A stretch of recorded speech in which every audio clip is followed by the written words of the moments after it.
Para comenzar, contamos con la presencia de Nuria Koch, abogada especialista en temas jurídicos para personas con discapacidad, que nos va a desarrollar una ponencia titulada Asesoramiento jurídico a familias con hijos con discapacidad. Está previsto que dejemos unos minutos para dudas y preguntas al final.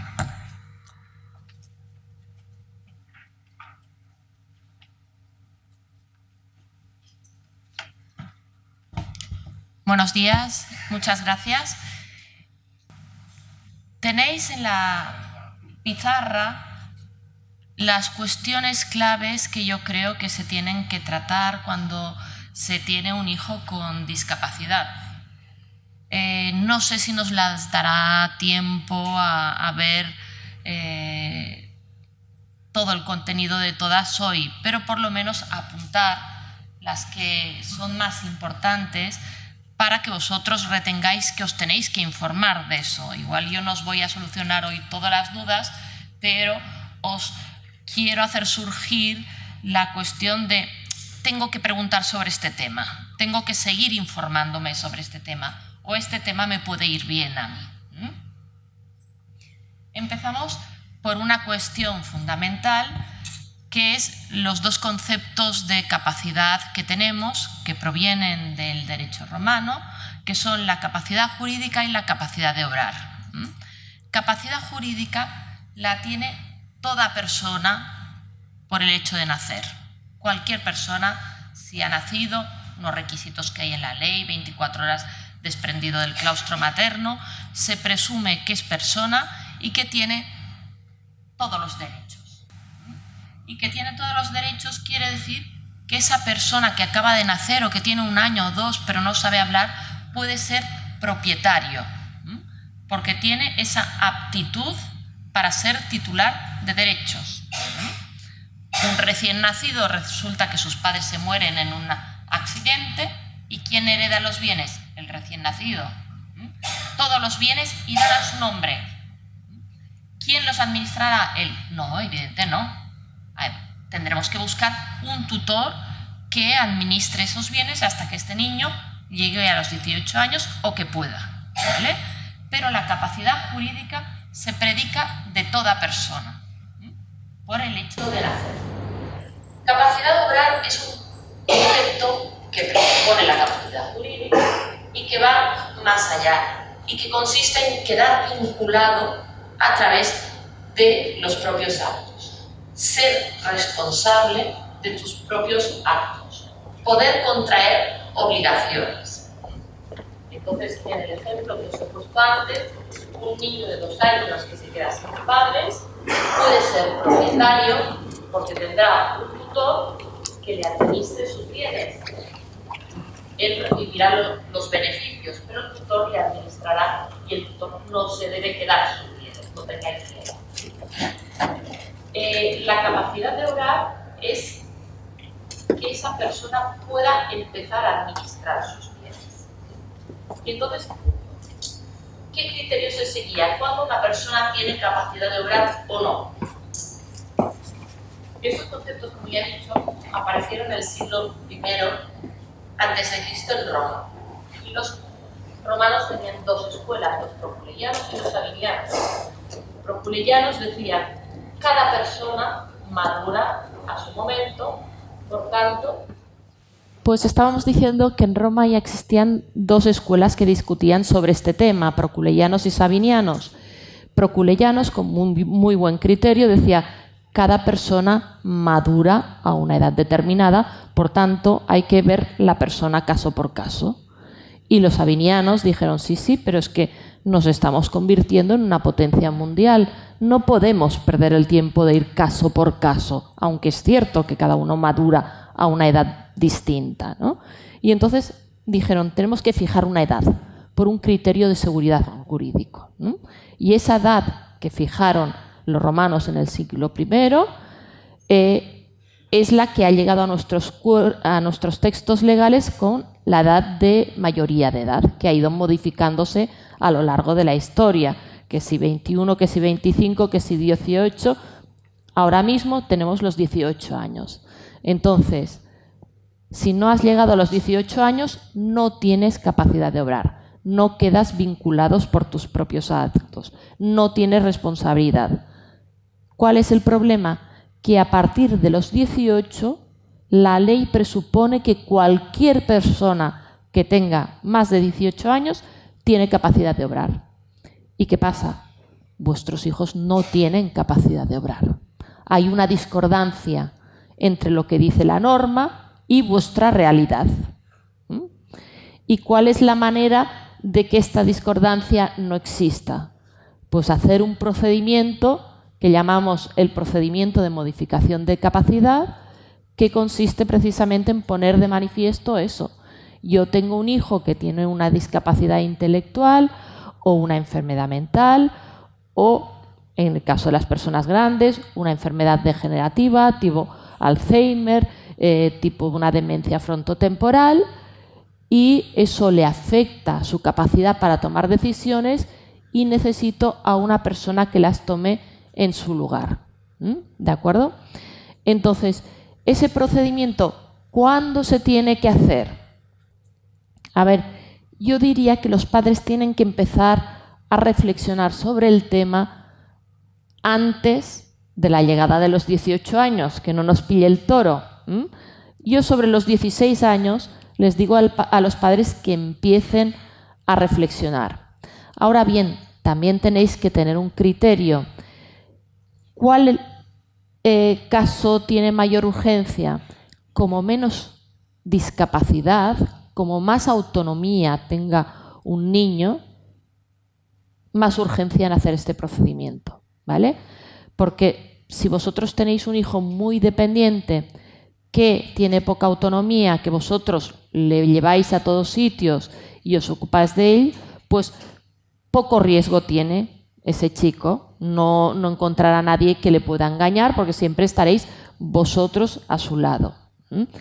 A la larga lo tendréis que hacer, porque a la larga vosotros lo que tenéis que intentar es proyectar ya la situación que vosotros queráis cuando vosotros faltéis.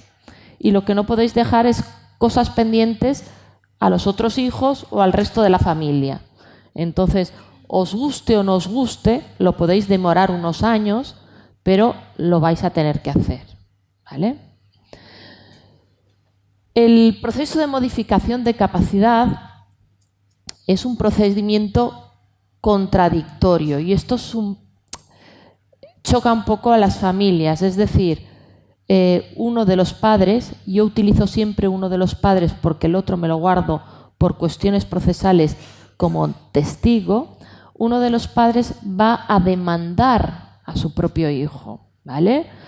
Y en esta demanda se han de incorporar pues, desde certificados de empadronamiento, informes médicos, el grado de discapacidad, todo lo que nos sirva para ver qué necesidades tiene esa persona. Si tenéis hijos con un grado de afectación grave y moderado, al menos en Cataluña, se está aceptando cada vez más el conservar a las personas que tienen un grado de discapacidad intelectual grave y moderado, ya digo, el derecho al voto.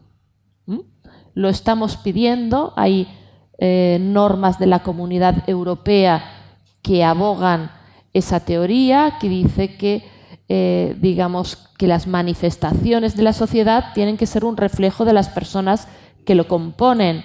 Si pues un 10% de las personas de la sociedad tienen discapacidad, pues ellos tienen que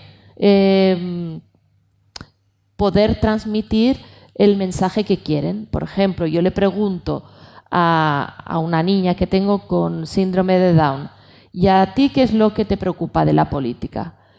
Y dice, es que a mí lo de la palabra de discapacidad no me gusta. Yo quiero luchar porque se utilicen otras palabras. A mí esta palabra no me gusta. Y quiero luchar para que se ayude más, para que haya más recursos para las personas que son como yo. Entonces, evidentemente, en el juicio se hacen preguntas, o sea, en el juicio os he explicado, primero hay una demanda, esa demanda va al juez, la admite a trámite y la devuelve a la persona que ha sido demandada, a vuestro hijo. Yo normalmente lo que hago siempre es recibir a los padres y a los hijos. Es decir, yo a los hijos también les quiero explicar. No es mi obligación, pero les quiero explicar, mira, ahora estás muy bien, pero te vas a hacer mayor, tus padres están preocupados por tu futuro, quieren protegerte y quieren dejarlo todo arreglado. Y lo que vamos a hacer es este trámite judicial para que tú puedas continuar tal cual estás en la actualidad. Bueno, entonces llega la demanda procesal. Lo normal es que el chico que ha estado informado convenientemente esté de acuerdo y pasa el trámite, sigue la tramitación. La tramitación del proceso dura 1 año, 18 meses, depende del juzgado.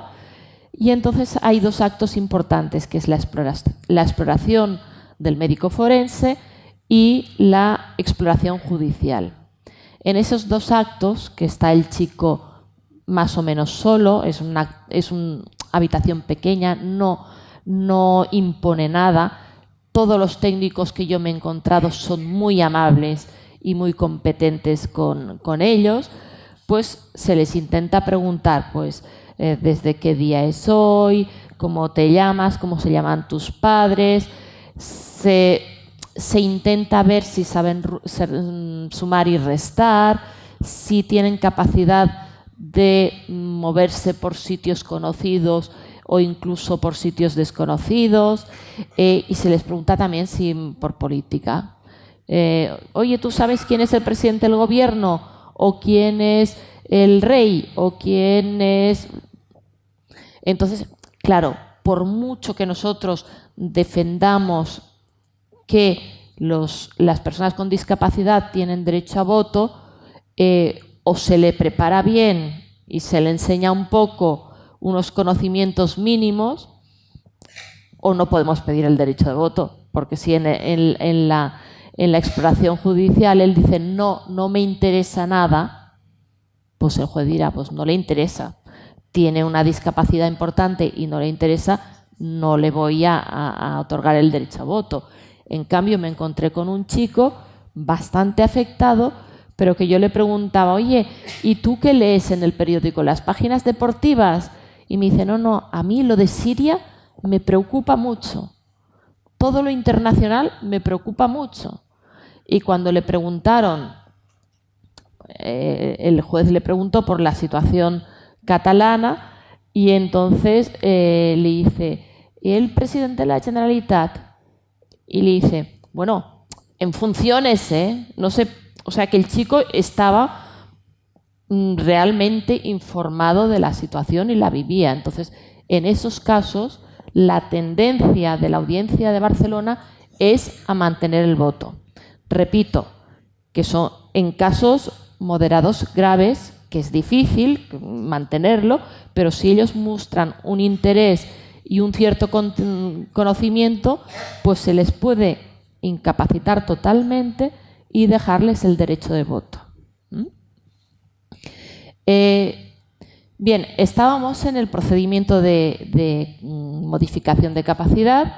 Hemos dicho que hay la demanda, que se vuelve a casa para que tengan conocimiento, pero que a mí, yo soy partidaria de explicárselo antes a los chicos. Oye, mira, vamos a hacer esto y lo hacemos por esta razón. Sigue la tramitación, nos encontramos con la exploración del médico forense y la exploración judicial. Cuando se han hecho, nos pasan a los letrados un resumen.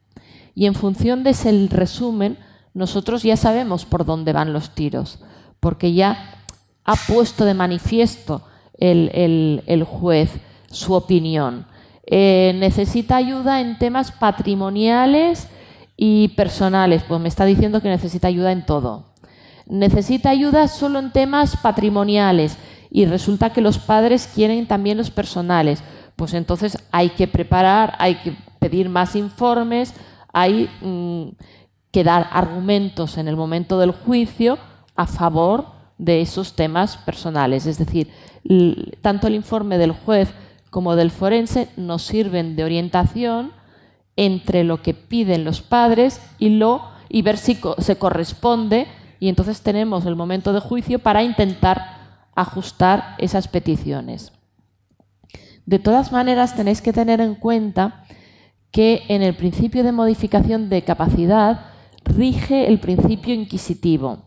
Y el principio inquisitivo quiere decir que el juez puede hacer lo que quiera. Es decir, yo tengo casos, la mayoría de mis casos de discapacidad, el 90%, hacemos incapacidades parciales. Yo prefiero hacer incapacidades parciales a menos de que se trate de una persona muy afectada, ¿no? Pues bien, si yo hago una incapacidad parcial y puedo pedir, necesita ayuda para temas de salud, necesita ayuda para temas patrimoniales, necesita ayuda para decidir el lugar donde va a vivir, por ejemplo, el juez puede decir que tengo razón o puede decir que no, que necesita más ayuda. Nos iríamos a una incapacidad total. ¿Cuál es la ventaja de la total? Pues que cualquier cosa de la que no esté dicha allí, él es capaz. ¿Vale? Entonces, si yo lo protejo en las esferas que yo considero más importantes, hay chicos que merecen que se dejen esas partes de autonomía. También depende del grado de autonomía y de afectación intelectual, evidentemente. Por eso también me gusta ver a mí los chicos y no puedo decir nada antes de ver un informe médico. Me vino, por ejemplo, una madre, es un caso muy distinto, de una chica que tiene patología dual, una esquizofrenia, consumo de tóxicos. Y me dice, es que yo quiero que le hagas una protección patrimonial. Pero los informes que me traía ponía que no era adherente, que no iba a las visitas, que no se tomaba la medicación. Digo, yo si quieres lo hago, pero cuando el juez vea esto me va a decir que necesita ayuda para la salud. Y entonces ese es el principio inquisitivo. Es decir, yo puedo pedir lo que nosotros queramos, yo asesoro a mis clientes, mira, me parece que tendríamos que ir por aquí o por allí, y si no quieren seguir mi asesoramiento, se mantiene su criterio. No, yo quiero esto. Pues muy bien, yo te digo que lo podemos ganar o que los podemos perder, pero si tú quieres esto, tú mandas, ¿vale? Y en el momento del juicio me puedo encontrar con que el juez me dice, perfecto, ok, me puede decir que me he pasado y que necesita menos ayuda o que me he pasado porque necesita más ayuda, ¿vale? Esas tres posibilidades están siempre presentes. ¿Qué se trata? Pues de limitarlas, escogiendo un abogado que se dedique a ese y que te pueda asesorar. Aquí esto no lo vamos a ganar. Hazte la idea que aquí no vamos a llegar partiendo de estos informes que tenemos, ¿no? Pero que sepáis que hay esa posibilidad. Los jueces son personas.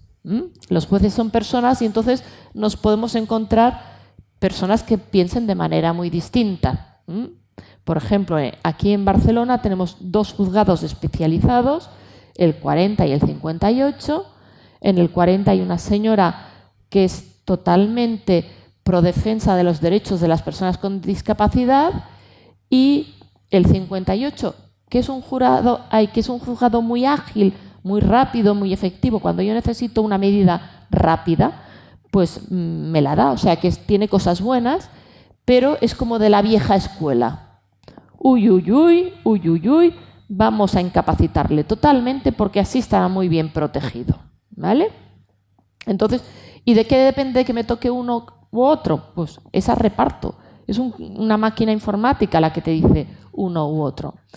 ¿Qué pasa? Que bueno, para eso está tu trabajo de intentar justificar lo que tú crees que es adecuado, ¿no?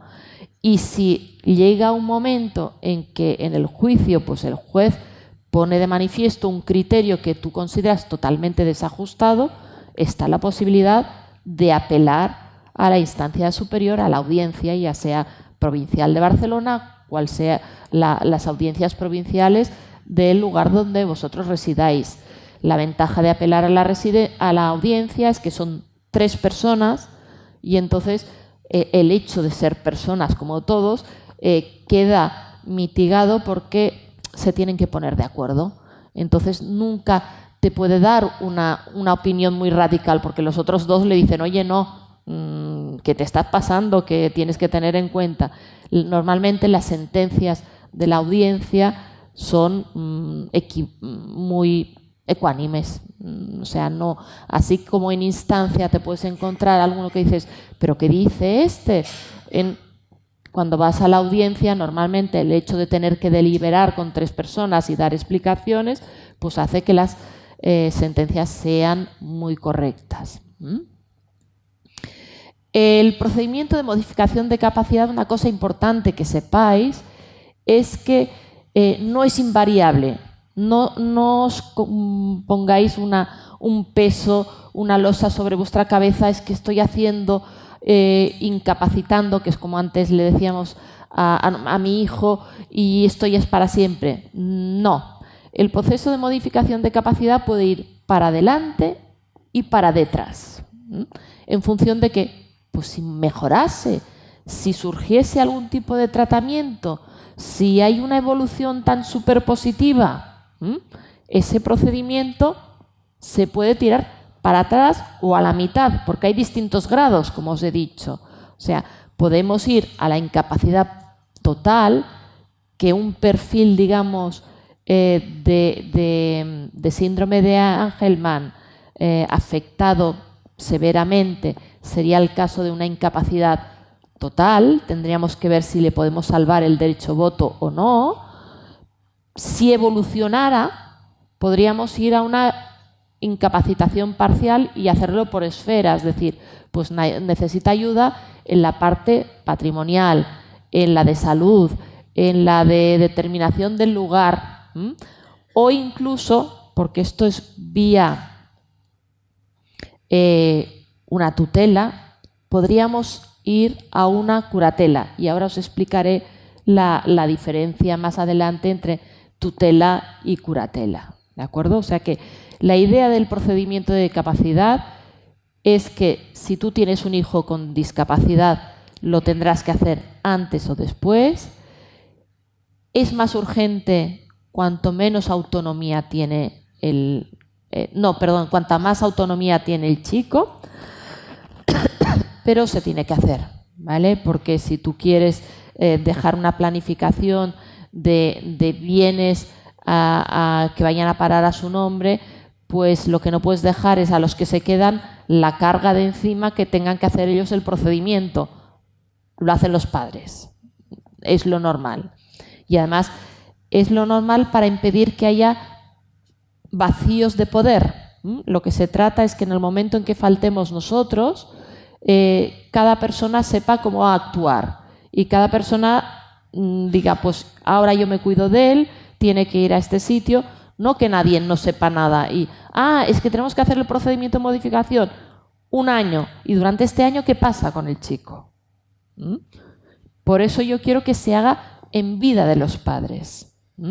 Incluso a mis clientes, porque vosotros sois muy jóvenes, a mis clientes cuando hacemos el procedimiento de modificación de capacidad, le digo, bueno, y ahora cuando tengan ustedes 80 años, vuelven a venir y ya dejamos nombrado a los siguientes tutores. Y me dicen, ¿por qué? Dice, porque a ustedes así lo van viendo y se les gustan. Los tutores nuevos pueden ser familiares, pero en el 90% de mis casos la familia está cambiando mucho y se inclinan por fundaciones tutelares, ¿vale? Y como siempre te queda una incógnita, cómo cuidarán a mis hijos estas entidades, pues yo les recomiendo, pues eso, a los 80 años, una cosa así, que se hacen mayores pero que tienen capacidad todavía, es decir, pasar la tutela a la fundación y vosotros vais viendo si realmente eso es como queréis que vuestro hijo esté cuidado. Bueno, dejamos un momento el tema del procedimiento de modificación de capacidad, que si queréis podéis hacer luego cualquier pregunta, y nos vamos a las instituciones legales de protección. Las que han aparecido, todas estas instituciones de protección vienen de la época romana y están en el Código Civil catalán, el Código Civil español, por supuesto, y en las distintas legislaciones autónomas que tratan este tema. Navarra, Valencia la está regulando, Aragón, creo que son fundamentalmente las que tienen una normativa especial, que todas somos primos hermanas, es decir, que lo que les voy a explicar vale en general para todas, y si no diré, esto es especial de Cataluña, mírense si en su comunidad también existe. Vamos a ver, la potestad parental. La potestad parental es el poder que tienen los padres sobre los hijos. Digamos, en la mayoría de España, que está regida por el Código Civil, le llaman patria potestad, que era el término tradicional. En Aragón me parece que le llaman autoridad paterna, porque ya tiene una adaptación más moderna. En definitiva, es el poder que tienen los padres sobre los hijos, ¿vale? ¿Cuál es el pequeño matiz? Pues que el Código Civil español es del siglo XIX, se han hecho modificaciones, la última de 1983, pero estas legislaciones autonómicas son más recientes. No es que sean mejores ni peores, están más adaptadas a la normativa, a la realidad actual. Tienen en cuenta que la familia han cambiado y, por ejemplo, la patria potestad del Código Civil español se define como el poder más amplio que se pueda tener sobre un hijo. En la normativa catalana, los hijos, aunque no lleguen a la mayoría de edad, tienen unos derechos que los padres tienen que respetar. Tienen derecho, por ejemplo, a ser informado en caso de tratamientos médicos. O sea, no es que tengan que ser mayores de edad, no se puede prescindir de un hijo. ¿Por qué? Porque se ha adaptado que a los 16 años ya tienen cabeza como para saber si le quieres hacer un tratamiento que den su opinión. Entonces, en las normativas autonómicas, digamos que la potestad parental es menos intensa porque se reconoce esa virtualidad de los hijos de que van adquiriendo capacidad con el paso del tiempo. Digamos que de los 0 a los 7 años los padres pueden decir absolutamente, y cuando los hijos se van acercando a la edad límite de la mayoría de edad, pues los hijos van teniendo más derechos, ¿vale? Cuando los padres tienen un hijo con discapacidad y deciden antes de llegar a los 18 años, ya lo tienen muy claro y dicen, no, yo quiero modificar la capacidad y que mi hijo continúe siendo como hasta ahora, que yo me cuido y hago como una burbuja y todas las reclamaciones me llegan a mí porque mi hijo es un menor de edad y yo quiero que eso continúe siendo así, ¿no? Entonces hablaremos de prórroga de la patria potestad. Es decir, no se ha llegado todavía a los 18 años, yo voy al juez, le digo, tengo un hijo con discapacidad, quiero que me prorroguen la patria potestad, ¿vale? Si te lo estás pensando pero te pasa el tiempo y llegan a tener más de 18 años, puedes hacer lo mismo, pero entonces no recibe el mismo nombre, se llama rehabilitación de la patria potestad. No es la prórroga, sino la rehabilitación. Y es importante porque no es exactamente lo mismo. Es decir, la prórroga, por ejemplo, se ha de hacer en los dos padres. La rehabilitación yo la puedo rehabilitar en uno solo. Y lo digo porque en casos de divorcios, casos pues desgraciados de que quien se cuida del hijo es uno de los padres, ya sea el padre ya sea la madre, y la otra pues no ha aceptado la discapacidad, entonces dices, bueno, si yo me estoy cuidando y soy yo únicamente la que me estoy cuidando, pues quiero hacer una rehabilitación de la patria potestad y que sea yo quien decida el futuro de mi hijo. Eso no quiere decir que el padre tenga o la madre tenga la obligación de seguir pagando por alimentos, ¿vale? Porque no estamos privando de la patria potestad, ¿vale? Simplemente rehabilitamos a uno o a otro, o también podemos rehabilitar a los dos. En cuanto a la tutela y curatela, cuando los padres no son los que van a ejercitar la protección de su hijo con discapacidad, entonces nos aparecen las instituciones de la tutela y de la curatela, ¿vale? El tutor vendría a ser exactamente la misma figura de los padres. Un tutor, imaginaros que es como si te nombran padre de ese niño.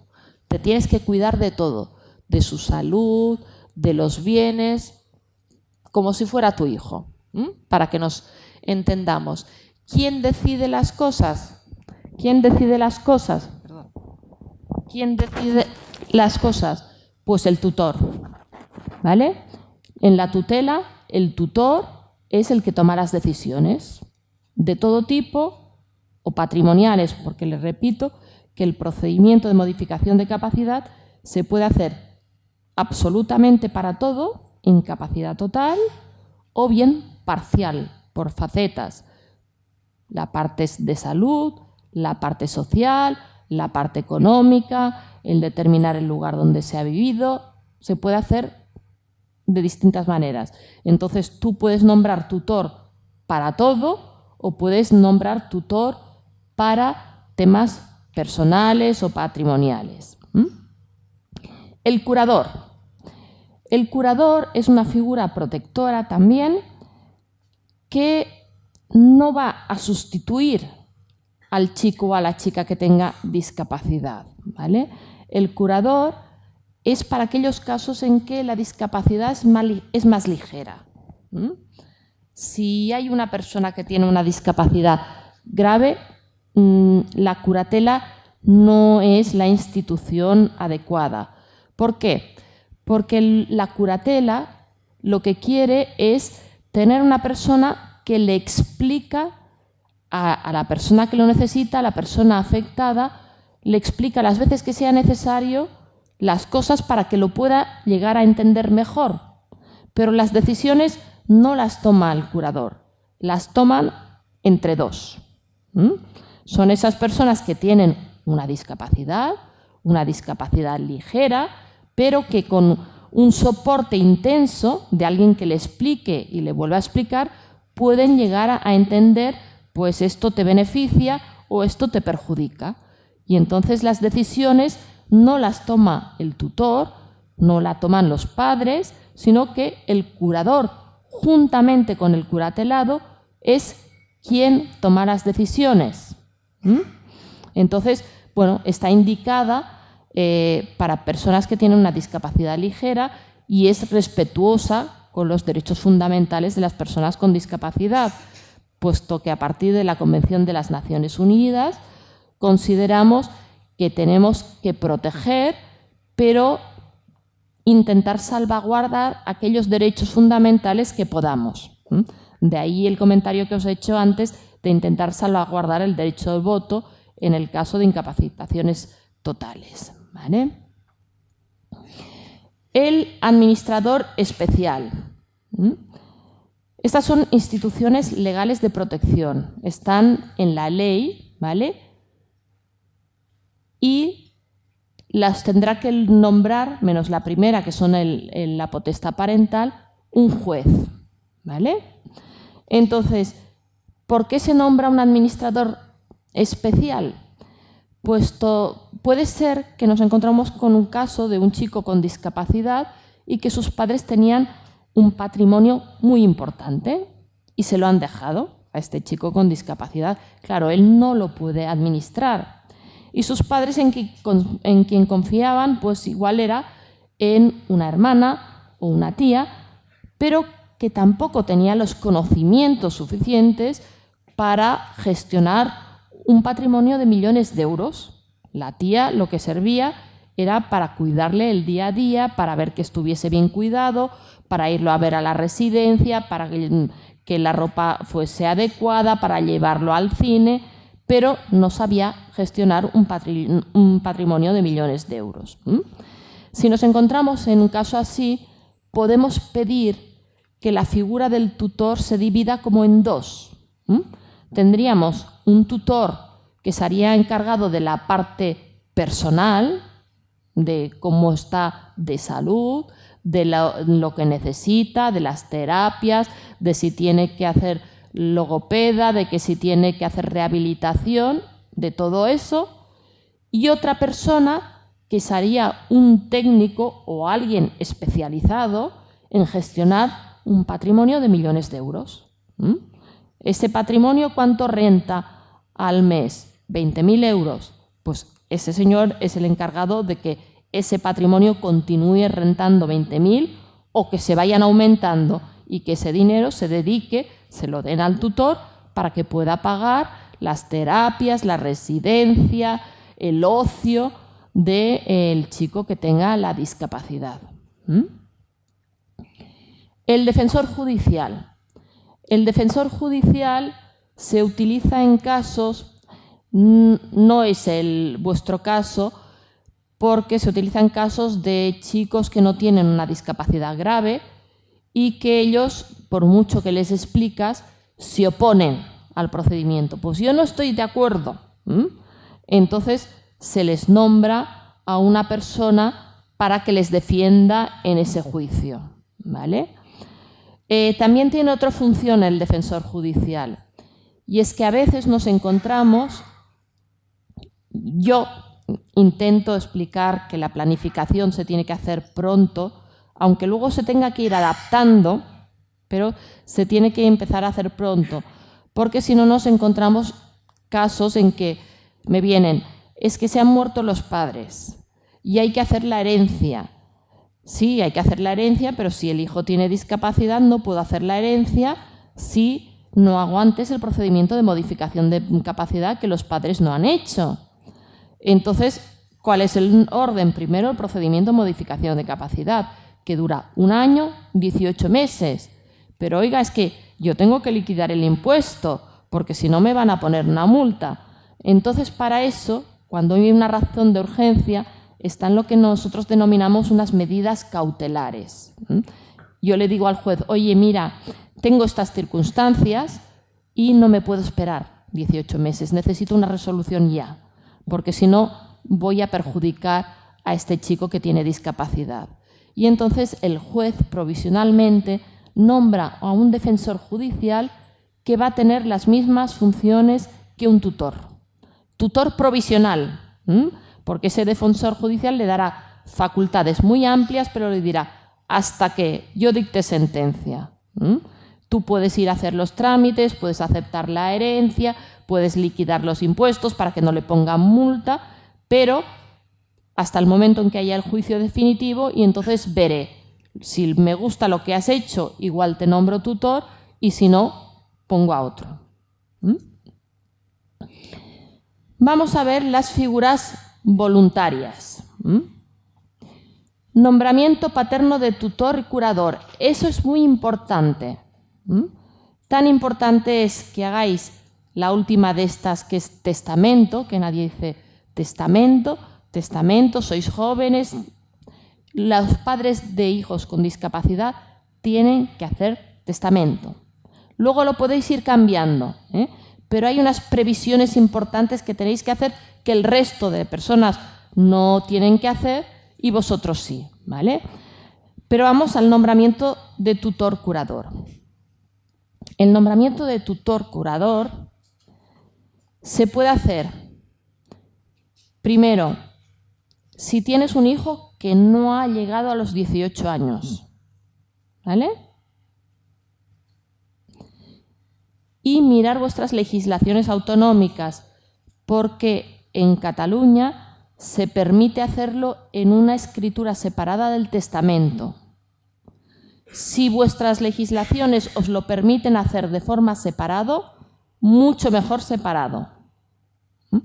La tendencia antigua, y si os vais a una notaría, la tendencia, no, lo hacemos en el testamento, ya lo ponemos en el testamento. Mal. No. ¿Por qué? Y lo entenderáis muy fácil. El testamento es un documento notarial muy serio y que está bajo secreto notarial. O sea, si tú vas a una notaría, vas a hacer testamento y te dan una copia simple, una fotocopia, no te dan la copia auténtica, ¿vale? ¿Y cuándo te darán la copia auténtica? Pues en el momento en que alguien aporte un certificado de función y unas últimas voluntades, conforme te has muerto. Pero ¿y si no te has muerto? ¿Y si te has quedado en coma? ¿Cómo se obtiene una copia de ese testamento? Pues vas a tener que ir al juez. Y eso, pedirlo, van a ser lo menos 6 meses. Y en esos 6 meses, ¿quién se va a cuidar del niño que tiene discapacidad?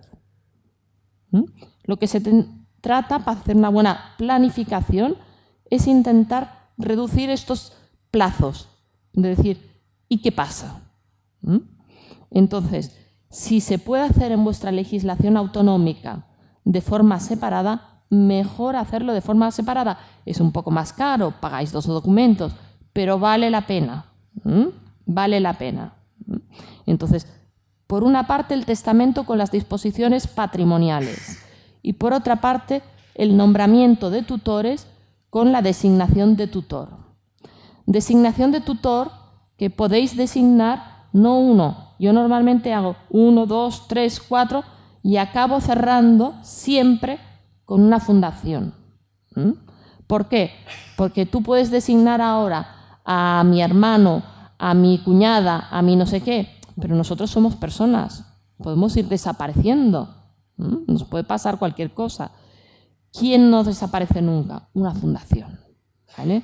Entonces, si queremos dejar que haya siempre alguien que cuide de nuestros hijos, pues hay quien tiene como opción pues, poner en primer nombre, en primer lugar ya una fundación, y si vuestra opción es no la familia, siempre acabar cerrando con una fundación para quedar cubierto y que siempre haya una persona que se haga cargo de vuestro hijo, ¿vale? Repito que yo me dedico a eso y en el 90% de los casos la familia no quiere traspasar la carga a los hermanos o a los tíos. Quitaros la sensación de que estáis haciendo algo mal de encima, porque es que ha cambiado el modelo de familia. Hoy dejar a un hermano que no sabe si va a trabajar en España o en Estados Unidos o en África, que va a tener una vida personal compleja ya con sus hijos, compatibilizar el trabajo entre su esposa y él. Además, esta carga, pues las familias cada vez recurren más a fundaciones tutelares, ¿vale? De lo que se trata, y les explicaré más adelante, no lo he puesto, pero bueno, pues lo explico ahora. De lo que se trata, a mi punto de vista, es no dejar desvinculada a la familia de la persona que tiene discapacidad, es decir, no dejar a la fundación que pueda hacer absolutamente lo que quiera, ¿vale? Entonces, para eso hay una institución que aquí no me aparece, que es el Consejo de Tutela. El Consejo de Tutela está previsto en el Código Civil catalán y creo que en derecho aragonés también está prevista una institución parecida, pero no está prevista en derecho común, ¿vale? Y eso a mí es una institución que me gusta mucho porque una de las funciones que le doy es la de controlar a la fundación. Entonces, si yo nombro fundación y no hago nada más, la fundación tiene que pasar cuentas al juez, pero no a la familia. Es decir, si un hermano dice, oye, le han cambiado de centro y esto me gusta menos, La fundación con buenas palabras le puede decir, sí, sí, es que es mucho mejor, pero si el hermano sigue diciendo que a mí no me gusta, la fundación dirá, mira, yo paso cuentas al juez, a ti te doy las explicaciones que quiero, pero tú no eres quien para exigirme una explicación. Mientras que si yo pongo un consejo de familia, sí, puedo exigir a la fundación explicaciones y que me pase las cuentas a mí, no solo al juez, sino yo puedo ver en qué se ha gastado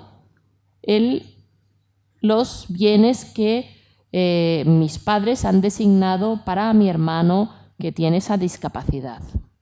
¿Vale? El consejo de familia tiene que estar formado por 3 personas. Si se queda en 2 personas, desaparece. Por eso yo normalmente hago un consejo de familia de 3 personas y 3 personas más, que por lo menos no nos quedamos sin. Y si son de 10, pues de 10. No me importa, porque lo que me preocupa es que desaparezca, no que hayan muchas personas. Además, el consejo de familia se puede reunir una vez al año. Es para controlar. Entonces, eso sí lo puedes trasladar a los hijos. No es una carga exagerada a los parientes, incluso a los amigos de confianza.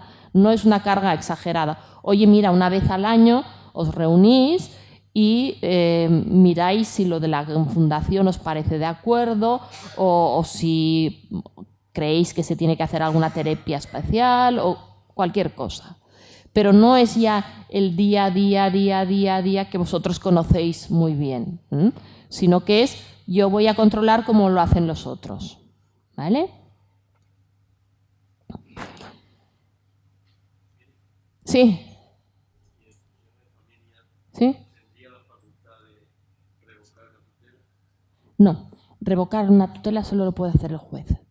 O los padres, tanto, ahora iré al testamento, tanto los nombramientos de tutores que se hacen fuera de testamento, que es lo que os he explicado, como los testamentos, se pueden cambiar las veces que se quieran.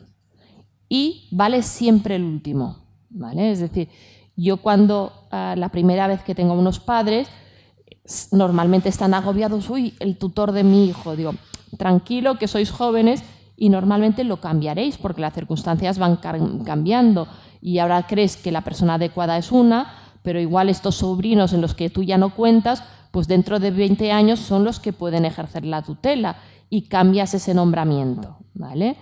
El nombramiento lo puedes ir cambiando, pero el nombramiento definitivo tiene que ser juez. Es decir, estas instituciones legales siempre tiene que haber un procedimiento judicial. ¿Vale? Es decir, yo os he hablado procedimiento de modificación de capacidad. ¿Vale? Procedimiento de modificación de capacidad, lo normal es que hagamos un procedimiento ahora los padres digan prorrogamos o rehabilitamos en función de la edad de los hijos la potestad parental y lo que yo os digo es a los 80 años poner ya un tutor. No dejéis las cosas por arreglar. Entonces se tiene que hacer un mini procedimiento que es de jurisdicción voluntaria, que es para el cambio de tutores. ¿Vale? O sea, está el procedimiento largo y luego para cambiar tutores. Por edad o por imposibilidad o porque se ha enfermado o porque ha tenido un accidente. Entonces, es importante también que en el nombramiento de tutores, al menos en el catalán, tú puedes explicar cómo quieres que a tu hijo se le cuide. Es decir, quiero que se le haga terapia, quiero que vaya al centro residencial tal, quiero que cada mes vaya un fin de semana de colonias con el SPLAI tal, con el grupo tal. Entonces, tú no solo dices quiero que sean los tutores tal, y al final siempre una fundación, sino que además puedes poner aquello que te parezca. Quiero que esté en este centro, quiero que siga haciendo deporte, quiero que tenga logopeda, quiero que haga rehabilitación, quiero que esté en contacto con su hermano y que celebren juntos las fiestas de Navidad, lo que vosotros como padres queráis. Y también incluso podéis poner aquello que no os gustaría que hicieran. Es decir, no quiero que de ninguna manera de mi hijo se cuide mi suegra o mi cuñada. ¿Mm? Es importante saberlo, es importante. Y ese nombramiento que se hace, el que se hace según el Código Civil de Cataluña, es vinculante para el juez. Es decir, el juez, si se aparta de aquello, tiene que justificarlo muy bien justificado. Lo puede hacer porque, por ejemplo, yo nombro tutor a mi hermana y dentro de 20 años mi hermana tiene Alzheimer, no la va a nombrar tutora. Pero el juez dirá, no puedo nombrarla tutora porque me han traído un certificado médico conforme esta señora padece enfermedad de Alzheimer. Pero si no, está obligado el juez a hacer caso de lo que dicen los padres. Y eso es importante. ¿Vale? Y además es importante porque hay un límite.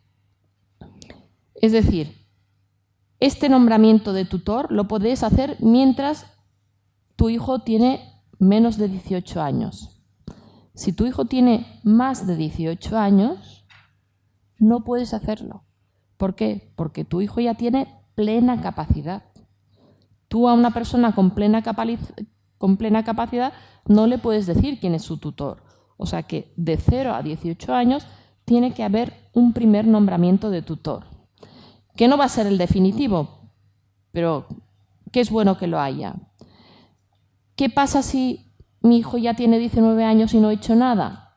Bueno, pues en el momento en que hagas el procedimiento de modificación de capacidad, tu hijo volverá a estar otra vez bajo la potestad parental y entonces sí podrás hacer una designación de tutores. Lo que me refiero es que si tu hijo ha llegado a los 18 años y no has hecho procedimiento de modificación de capacidad, tú no puedes decir quién son los tutores de tu hijo. Lo puedes hacer antes de los 18 o bien después de los 18 si has hecho el procedimiento de modificación de capacidad, que te ha rehabilitado o prorrogado la patria potestad. Entonces sí que lo puedes hacer. Pero si tú no has hecho nada y tu hijo tiene 25 años, no es que le quiero nombrar tutor, no puede. Oiga, es que su hijo, según la ley, es plenamente capaz. Es como si yo le quisiera nombrar tutor a mi hermana, pues me diría, pues no, ¿y usted por qué le tiene que nombrar un tutor? Entonces se tiene que hacer el procedimiento de modificación de capacidad, acreditar esa necesidad y una vez tenemos una sentencia que nos rehabilita la patria potestad, se puede hacer la designación de tutores. En los términos esos que es importante, no solo decir el tutor, sino poner varios y si vosotros queréis explicar y tenéis claro cómo queréis que sea tratado vuestro hijo o dónde, en qué centro, pues ponerlo. Administrador especial de los bienes. Aquí os he hablado de un administrador especial y aquí es otro administrador especial. ¿Cuál es la diferencia? Este lo nombra un juez. ¿Vale? Hemos dicho que es para el caso de patrimonios muy importantes en que se divide las dos funciones, el tutor se encarga de la esfera personal y el administrador patrimonial pues de sacar rendimiento y provecho a un patrimonio importante. Estamos hablando de un patrimonio de millones de euros, normalmente exigen que por lo menos haya un rendimiento mensual de unos 10.000 euros. Para exigir que haya cierto conocimiento para gestionarlo, ¿vale? Ahí tengo un administrador especial. Este no está nombrado por un juez, ¿vale? Este lo puede nombrar cualquier persona que le quiera dejar un bien a la persona con discapacidad, es decir, un abuelo, los mismos padres, unos tíos. Hay muchos casos de abuelos que dicen, bueno, para mi nieto, este que está mal, le voy a dejar esto. Bueno, se le tiene que dejar con un régimen de administración, porque él no lo va a saber administrar. ¿Vale? ¿Y a quién deja de administrador? Pues eso se tiene que ver. Ahora, si es pequeño, pues se puede poner de administrador a los padres. Si es la abuela paterna, igual pones simplemente al padre o al hermano del padre. No tiene por qué poner a la madre. Es un régimen de administración igual que el que hemos hablado, pero aquí es todo particular. Yo me lo guiso y yo me lo como yo quiero. Si quiero poner 3 administradores y que los 3 decidan, lo puedo hacer. Ya digo, es el caso sobre todo de parientes, abuelos, incluso padres. Yo recomiendo también, según como en el testamento, ponerlo para intentar suprimir estos tiempos muertos de los que hemos hablado, ¿vale? El patrimonio protegido. ¿Alguien ha oído hablar de patrimonio protegido? ¿Sí? ¿Cuántos? Vale. Patrimonio protegido. El patrimonio protegido es una institución que hasta ahora se ha utilizado relativamente. Hay 2 legislaciones muy distintas. La Ley 41/2003 es el régimen estatal y el Código Civil de Cataluña es el régimen que tenemos aquí en Cataluña, ¿vale? Son bastante distintos. La diferencia es en esencia, es decir, en el patrimonio protegido consiste en que los familiares, padres, parientes hasta 4º grado, se sacan un bien de su patrimonio y lo transmiten al patrimonio protegido de la persona con discapacidad, que para poder constituirlo necesitamos un grado de discapacidad, un 33% psíquico o un 65% físico y psíquico, como mínimo. Eso en el estatal. En el autonómico me permiten también un grado 2 y 3 de dependencia. O sea, hay una ligera variación entre el estatal y el autonómico catalán. Y la diferencia más importante es la que voy a explicar ahora. En el estatal, yo cojo lo que quiero poner en el patrimonio protegido, lo más normal es dinero, cojo dinero y lo pongo en el patrimonio protegido. Y ese dinero pasará a ser de mi hijo que tiene discapacidad. Si cojo una casa y digo, quiero poner una casa en el patrimonio protegido porque quiero asegurarme que es para él. Y la finalidad del patrimonio protegido es siempre las necesidades de la persona con discapacidad. La pongo aquí porque sé que será para sus necesidades. Muy bien, la pongo aquí. Pues en el registro de la propiedad se inscribirá a nombre de la persona con discapacidad. Este es el español. El catalán es una figura un poco distinta. Yo cojo el dinero o cojo la casa y la pongo no a nombre de la persona con discapacidad, sino en una nube. Es un trust. Es el patrimonio protegido de nombre y apellidos, ¿vale? Pero ese bien se inscribe en el registro de propiedad a nombre del chico. No. En el registro de la propiedad pone patrimonio protegido de Juan Pérez, pero no pone Juan Pérez. Y de hecho, este patrimonio protegido catalán tendrá un CIF distinto. Yo conseguí el primer CIF de patrimonio protegido en Cataluña y la Hacienda Tributaria no entendía por qué necesitaba un CIF. Digo, es que hay 2 patrimonios protegidos. El estatal no necesita CIF, porque como la propiedad pasa al beneficiario, pues ya me vale el DNI del beneficiario. Mientras que en el catalán la propiedad no pasa al beneficiario, se queda con una nube. Yo tengo que identificar este patrimonio para que no se me pierda con un CIF. Ese sí que lo necesito. Entonces, esa es una diferencia que desencadena una serie de distinciones entre las 2 figuras, patrimonio protegido estatal y el autonómico. Por ejemplo, a efecto de prestaciones, de obtener prestaciones, en Cataluña han aumentado los patrimonios protegidos en los cuales los padres volcaban bienes para su hijo. ¿Por qué? Porque como estos bienes no van a nombre del hijo, sino que están en el limbo, están en un patrimonio protegido arriba, no computan a efecto de las prestaciones que reciben los hijos. ¿Vale? Esa es una ventaja del patrimonio protegido estatal. Perdón, catalán. El patrimonio protegido estatal pues es más sencillo de entender, porque claro, cuando yo le explico a un señor, mire, usted este dinero no va a ser de su hijo, es de un patrimonio protegido, pues normalmente les cuesta mucho más asimilar esta figura, que es un patrimonio fiduciario, es un trust, pero les cuesta mucho más entenderlo. ¿Vale? Patrimonio protegido.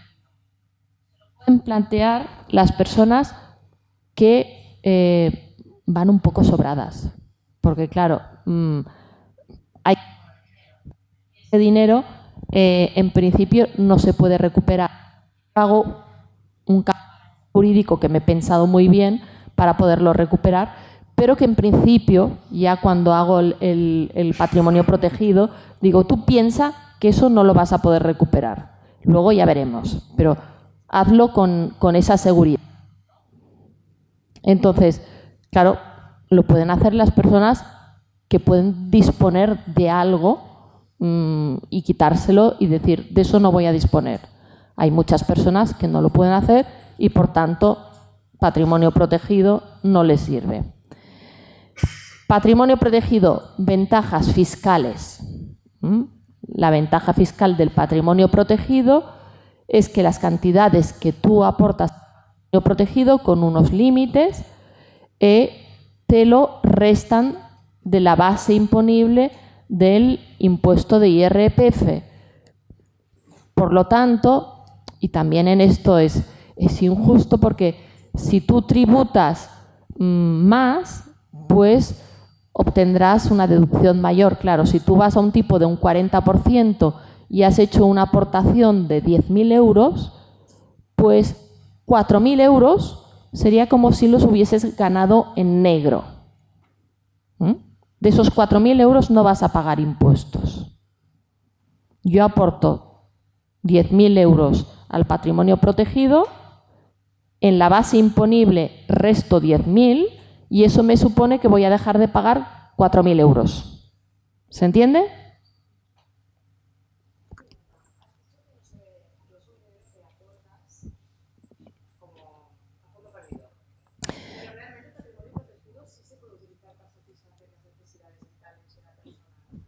Sí, el patrimonio protegido tienes que esperar 4 años, durante 4 años no lo puedes tocar. Sí, en principio, claro, la finalidad del patrimonio protegido es satisfacer las necesidades de la persona con discapacidad, ¿vale? Pero ahí tenemos una discusión con Hacienda, que son las necesidades vitales, sobre todo cuando los padres están vivos, ¿vale? Porque Hacienda considera que comida, ropa, juguetes, que eso te lo ibas a gastar tuviese tu hijo discapacidad o no tuviese discapacidad, y que eso no te lo puedes deducir del patrimonio protegido, ¿vale?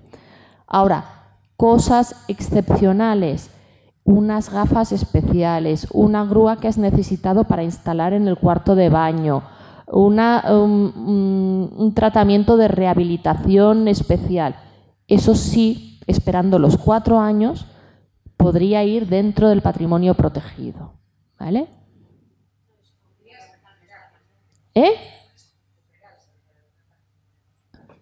Puedes gastar ese dinero, o sea, tú vas poniendo ese dinero en el patrimonio protegido, al cabo de 4 años te los puedes gastar en según qué cosas, extraordinarias y relacionadas con la discapacidad. No te lo gastes en comida ni en pañales porque puedes tener una inspección de Hacienda.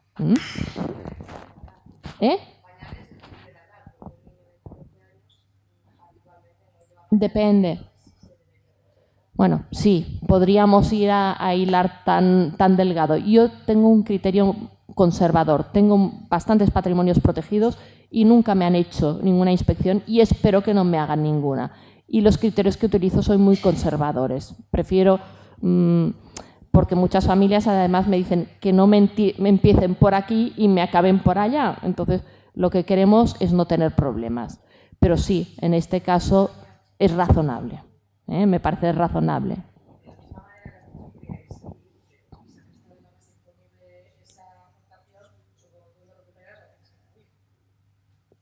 No, no. No, es gasto. Lo que pasa es que el patrimonio protegido va disminuyendo, o sea, tú tienes un patrimonio de 10.000, has gastado 5, pues te queda 5. El año que viene aportas más y sobre esos 5 pones 10.000 más, te vuelves a gastar más y eso se va acumulando.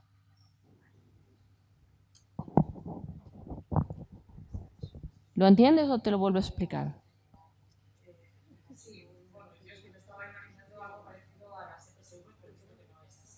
¿A las? A ver, la fiscalidad es igual a los planes de pensiones, pero solo en cuanto a la fiscalidad, ¿vale? No cuando recuperas, ¿vale? La idea patrimonio protegido es para crear un patrimonio, ¿vale? Lo que pasa es que aquí en Cataluña se ha utilizado mucho, hasta que nos llamaron la atención la agencia tributaria, se empezó a utilizar sobre todo esa facilidad del patrimonio protegido, ¿no? Espero los 4 años, tengo que ir poniendo dinero, la cantidad que yo tengo estimada, según, claro, las posibilidades de la familia, en las que no hay ningún efecto perjudicial de prestaciones y demás, son 10.000 euros, pongo los 10.000 euros, gasto lo que quiera, 5.000 euros, la que sea, y al año siguiente voy poniendo 10.000 euros más y eso se va al final creando un patrimonio protegido. Lo que se llegaba a producir aquí en Cataluña en muchos casos es que no se creaba patrimonio porque tanto ponías, tanto gastabas, ¿sabes? O sea, tú ponías la cantidad, por ejemplo, colegios especiales, todo.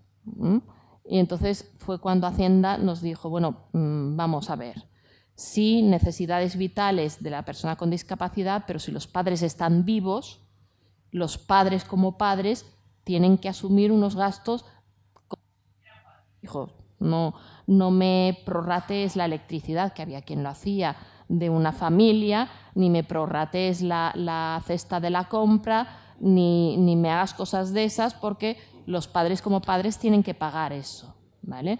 Entonces yo tiendo a poner gastos extraordinarios que no me ofrezcan dificultad de identificar, porque todo eso hay que llevar una contabilidad y que no vayamos a tener problemas, porque lo que no queremos es tener más problemas de los que tenemos, ¿vale?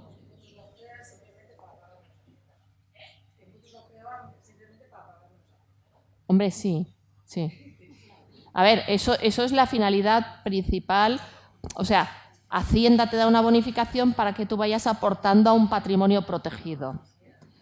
El patrimonio protegido catalán tiene otra finalidad que también es muy interesante, pero en el tema de discapacidad más de salud mental, que es que, como os he dicho, el dinero y la aportación queda aquí en la nube, en el limbo. Todas las deudas que tiene esta persona, que quizás ha estado metido en drogadicción y le han hecho firmar hipotecas y tiene deudas, o sea, a mí me ha venido una madre diciendo, yo quiero ayudar a mi hijo, pero es que sé que tiene deudas y si yo le pongo dinero a su nombre van a venir los bancos y se me lo van a comer. ¿Cómo lo hago? Pon un patrimonio protegido, porque el patrimonio protegido catalán no responde de deudas, ¿vale? Tú lo pones y nadie te puede venir a decir, este señor tiene deudas, porque no es de este señor, está arriba, es del patrimonio protegido, es un trust. Son ventajas e inconvenientes, ¿vale? El español es distinto, el español, como es él, responde de sus deudas, ¿entiendes?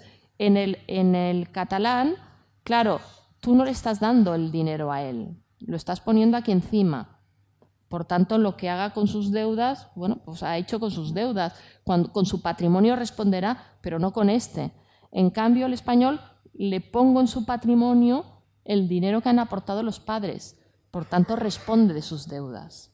Es toda la configuración distinta de uno y otro. Inconvenientes, el catalán. Inconvenientes, el catalán. Pues yo soy muy prudente y, por ejemplo, en una asociación me llamaron para hacer una conferencia sobre patrimonio protegido y yo sabía que estaban inspeccionando, no de clientes míos, porque ya digo que no, afortunadamente no he tenido inspecciones, pero sí de un compañero, lo estaban inspeccionando en un sentido que no me gustaba nada. Y digo, no, yo no quiero ir a hacer una conferencia ahora que no sé cuál va a ser el criterio que va a hacer la Hacienda tributaria, sería engañar a la gente, ¿no? Afortunadamente se solucionó, pero vaya, en Cataluña tenemos un problema porque las bonificaciones fiscales están en la ley del IRPF y la ley del IRPF hace referencia únicamente a la ley 41/2003, que es la estatal. Es decir, el autonómico no tendría bonificaciones fiscales, ¿vale? Claro, eso parece como un poco repugnante diciendo, hombre, pues si es patrimonio protegido, uno tiene bonificaciones fiscales y otro no tiene bonificaciones fiscales. Una sentencia del Tribunal Constitucional lo dijo, dijo, si se diese el caso, se regula el patrimonio protegido en distintas comunidades, lógicamente deberían tener las mismas bonificaciones fiscales, ¿vale? Pero el hecho es que las bonificaciones fiscales tienen que ser explícitas, no se admite tú no puedes deducirte una cosa porque es parecido a lo que pone aquí, tiene que ser exactamente lo que pone en la ley para hacerte una deducción. Y resulta que el patrimonio civil catalán no tiene deducciones, porque la ley se refiere únicamente a la ley 41/2003, no al Código Civil catalán. Entonces, ¿cómo estamos actuando? Pues bueno, explicar el proceso, esta situación a la agencia tributaria catalana y con un pacto de señores están diciendo nosotros no os agrediremos mientras vosotros respetéis estos criterios que os he transmitido a vosotros, que sean cosas extraordinarias, que tengan relación con la discapacidad, no me metáis ni la comida, ni la electricidad, ni nada, porque sí, iremos a por vosotros, ¿vale?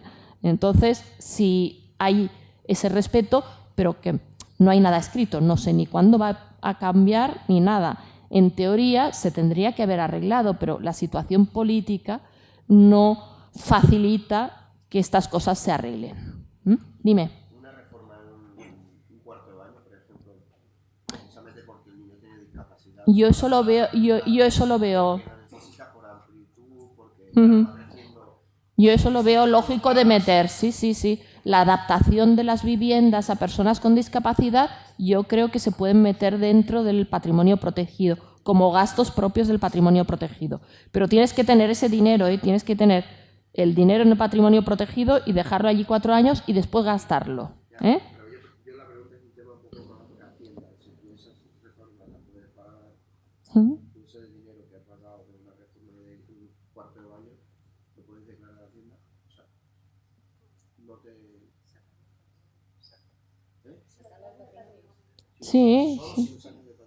Claro. Sí. Ya. A ver, solo acabo un momentito con el testamento, ¿vale? El testamento de los hijos con discapacidad es muy importante porque hay que meter algunas instituciones complejas y que viene de Roma, todo este tema viene de Roma, y que son, os lo digo de corrido, sustituciones ejemplares, sustituciones fideicomisarias, régimen de administración, albaceas, es decir, no es un testamento normal y corriente. Tenéis que estar bien asesorados y asesorados con alguien que lleve temas de discapacidad, porque esto tampoco es un abogado normal y corriente. Quiero decir, yo porque soy profesora de Derecho Romano y entonces las instituciones estas las conozco muy bien, ¿no? Pero si no, no es normal que una persona conozca la sustitución ejemplar o un fideicomiso de residuo, que es muy adecuado para estos casos. Consejo para el testamento.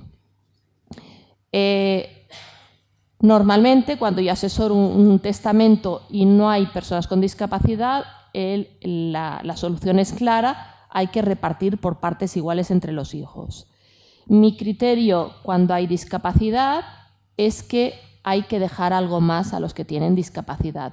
No quiere decir que no dejemos a los otros sin nada, pero intentar dejar un plus a esa persona que tiene discapacidad. ¿Por qué? Porque a los otros hijos les has dado una educación que le va a permitir tirar para adelante y mantenerse y desarrollar su vida. Y al otro, por mucho que le hayas pagado un colegio especial, no le va a permitir ni mantenerse ni desarrollar su vida. Con lo cual, está justificado el que le dejes un poco más a este que al otro. Personas que me dicen, no, yo lo dejo igual y el hermano ya se cuidará de su hermano. Mira, es que me sabe mal deciros esta cosa, pero es que el hermano puede morir al día siguiente que os muráis vosotros. ¿Y lo del hermano dónde va a pasar? Pues al marido o a la mujer o a los hijos. Vuestro hijo con discapacidad, de eso no va a haber nada, ni nadie se va a cuidar nunca más de él. Entonces, aseguraros que una parte va al hijo con discapacidad. Precisamente estas instituciones de las que yo he hablado, el fideicomiso de residuo, sirve para eso. O sea, yo le dejo a la persona con discapacidad un porcentaje o un bien en especial, lo dejo para él. Si él lo necesita para sus necesidades y se tiene que vender, pues que se venda para sus necesidades. Pero si se queda, es decir, le cuidan y a su muerte quédase bien, lo dirijo hacia el otro hermano o hacia los nietos, porque lo que le he quitado en principio se lo devuelvo después, puesto que lo normal es que los hijos con discapacidad no vayan a tener más hijos. Entonces, pensar también que lo que dejéis de más a este hijo, después lo que quede lo vais a recuperar en la otra rama familiar. ¿De acuerdo? Dime.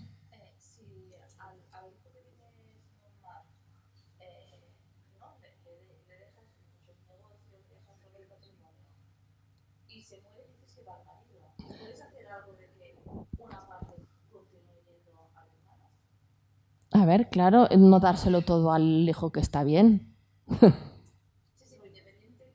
A ver, si tú le has dado ya todo el negocio a tu hijo, ya no puedes hacer nada, ¿vale?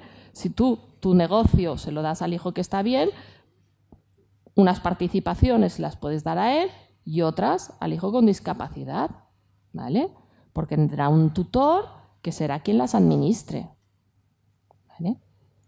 Siempre y cuando haga un testamento a tu otro hijo, por si le pasara algo, si se muriera, que le redimiera todo a su hermano, ¿no? A ver, la sustitución ejemplar, es que no me da tiempo a acabar, la sustitución ejemplar es una institución que viene de Roma y que permite a los padres hacer testamento en nombre de hijos incapaces o menores de edad, ¿vale? Entonces, tú estás haciendo tu testamento y estás haciendo el testamento de tu hijo con la sustitución ejemplar, ¿vale? Y no solo de los bienes que tú le dejes, sino, por ejemplo, de lo que le deje tu madre o que le toca una lotería, ¿me entiendes? Tú con la sustitución ejemplar que vas a tener en tu testamento diriges los bienes de tu hijo con discapacidad hacia donde tú quieras, hacia sus descendientes, en el caso que los tuviere, si no, a los hermanos, y si no, a los hijos de los hermanos, a tus nietos. Eso lo puedes hacer tú en el testamento, eso es la sustitución ejemplar. Lo que quería dar a entender que de la misma manera que haces el testamento y dejas para unir el testamento para darle discapacitado, de la misma manera lo haces para que está bien. Sí. En el caso tal, si le pasa algo que está bien, que está sano, un accidente, se muere, los bienes que ya, le deje, a ver, pasa de nuevo a su hermano. Eso no se suele hacer. Poder sí que lo puedes hacer, ¿vale? Pero tú a los hijos que están bien normalmente les das esto es para ti y esto es para ti. Y ya está. Y con eso puede pasar a sus hijos o a su mujer o a quienes ellos quieran, ¿vale? Hacerlo lo puedes hacer, pero muestra cierta desconfianza. Yo te lo digo, pero hacer... Pero es que tú tienes dos hijos y haces dos testamentos. No, dos testamentos no, tú haces un testamento, No, no, no. En tu testamento vas a hacer las disposiciones todas. El matrimonio, el marido hace un testamento y la mujer hace un testamento. Pero las disposiciones de los hijos van todas en el testamento. No haces un testamento para cada hijo, ¿vale?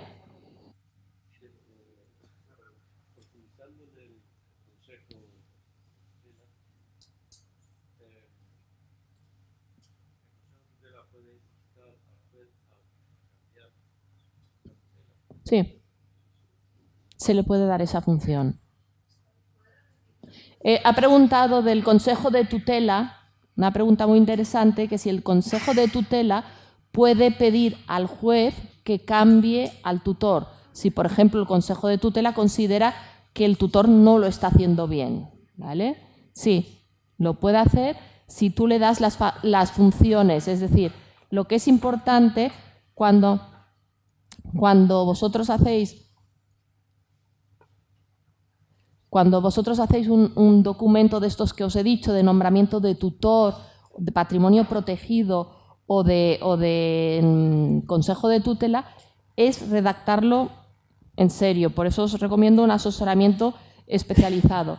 Y entonces tú puedes decir lo que quieres hacer, lo que no quieres hacer, y si quieres que pueda controlar, y si quieres que pueda quitar, pedir al juez que quite a uno de los tutores. Sí, puede ser una de las funciones.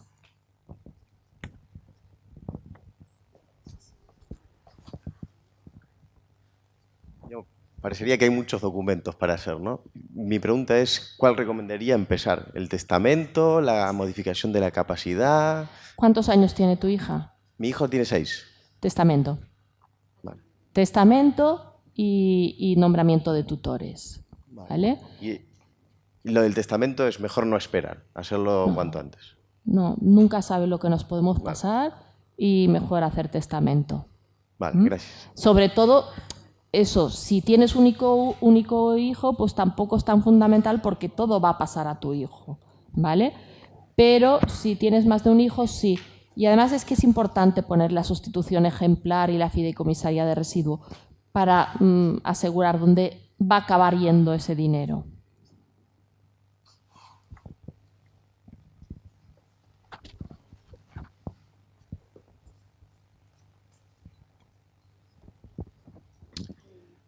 Yo te quería preguntar si cuando tú haces el nombramiento, si pones una fundación como primero y por no poner la carga a un hermano suyo y luego un hermano suyo, al ser mayor y tal, quiere hacerse cargo de él, puede...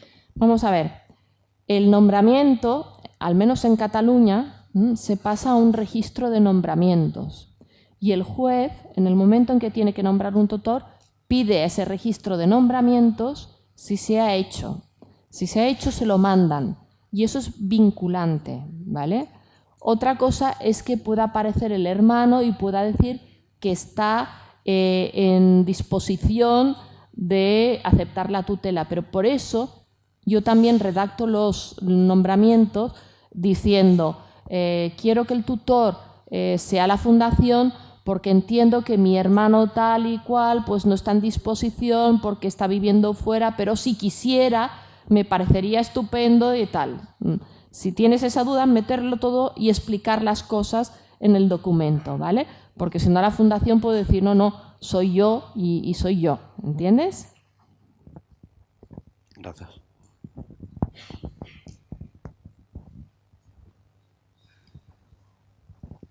Dime, Man.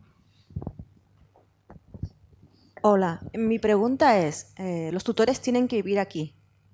La ley dice que los tutores tienen que vivir en el lugar donde reside la persona tutelada, ¿vale? El seguimiento no es tan estricto, ¿vale? Ahora bien, claro, si tú vas a aceptar el cargo y vas con un DNI que vienes a aceptar el cargo en Barcelona y tu DNI pone que vives en Galicia, pues igual te preguntan, ¿y usted dónde vive? Y si dices en Galicia, pues va a ser que no. Ahora, si tú vas con el DNI de Galicia y dices, no, no, es que antes lo tenía, pero ponga donde estoy ahora que es tal y cual y tal. Igual te podrían pedir un empadronamiento, pero un empadronamiento igual te puedes empadronar en casa de una amiga o de un familiar, pero la norma legal es que tutor y tutelado tienen que residir en el mismo municipio. Ahora que eso se puede hacer, ¿vale? Pero te puedes encontrar con ese problema si se dan cuenta.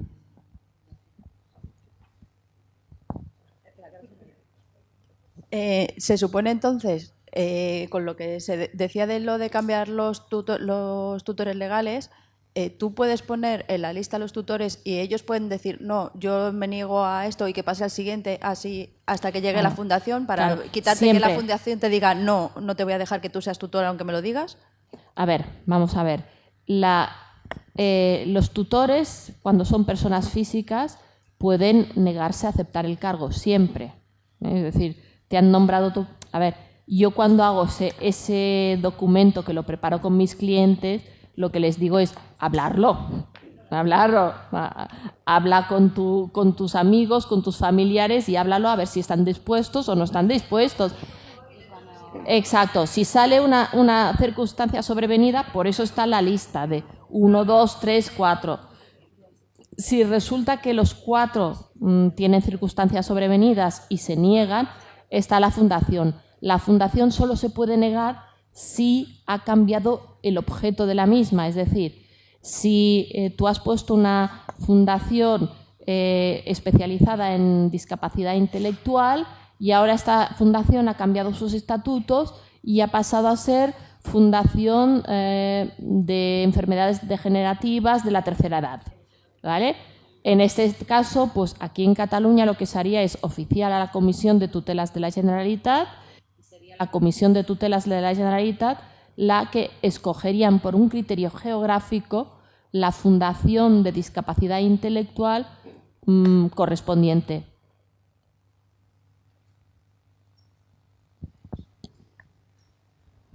Puedes poner 2 fundaciones si te quieres quedar más segura, ¿sabes?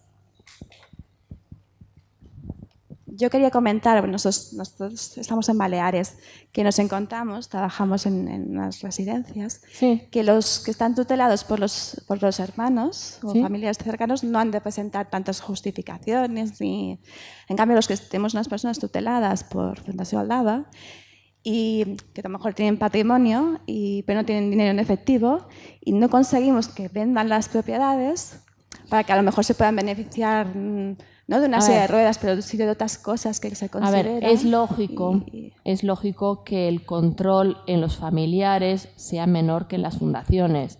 Piensa que además es el gran temor que tiene todas las familias. O sea, si yo nombro a una fundación, ¿la fundación se va a quedar el dinero que le dejo a mi hijo? No, las fundaciones no se han de quedar el dinero. Puede haber una mala fundación, también puede haber una mala persona, pero las fundaciones no se han de quedar el dinero y por eso pasan, como tú dices, unas cuentas muy estrictas.